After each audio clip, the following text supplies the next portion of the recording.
नमस्कार. उपनिषदातील सत्ययानी या नावावरून आपल्या शहराला सटाणा हे नाव मिळालंय. सत्यम शिवम सुंदरम म्हणजेच सत्य हेच सुंदर आहे. सटाणा शहरामध्ये अनेक बाबी आहेत ज्या समजून घेऊन सोडवण्यासाठी थोडे प्रयत्न केले की सटाण्याचा कायापालट नक्की आहे. तुम्ही शहरात फेरफटका मारलात तर ठिकठिकाणी तुम्हाला गाजर गवत आणि काटेरी झाडं माजलेली दिसतील. ही झाडं शहराची सुंदरता धोक्यात आणतायत. आता हेच बघा ना, स्मशानभूमीचा परिसर बिलकुल स्वच्छ नाही. स्वच्छता शहराचं सौंदर्य वाढवेलच ना. स्वच्छतेबद्दल आपण बोलत असताना मला एक गोष्ट आठवली.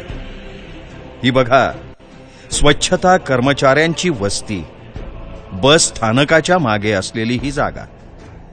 जे लोक सटाणा शहराची स्वच्छता करतात त्यांना कोणत्या परिस्थितीत रोज राहावं लागतंय. ही नक्कीच लाजिरवाणी गोष्ट आहे. तिथे राहणाऱ्या लोकांची हीच अपेक्षा आहे की आम्हाला राहण्यासाठी जो परिसर दिलाय किंवा आम्ही जिथे राहतो तोच परिसर स्वच्छ राहावा म्हणून कधी प्रयत्न होणार. याबरोबर भूमिगत लाईटच्या वायर्स असणं सुद्धा आज खूप महत्वाचं आहे.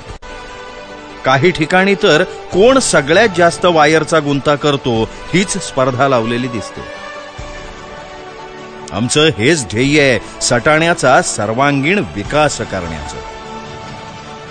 सटाणा शहर विकास आघाडीतर्फे सुनील मोरे आणि त्यांचे सहकारी निवडणूक लढवत आहेत.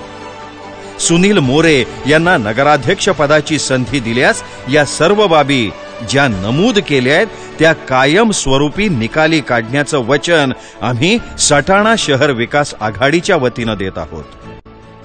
आता वेळ आपण सगळ्यांनी योग्य विचार करण्याची आहे.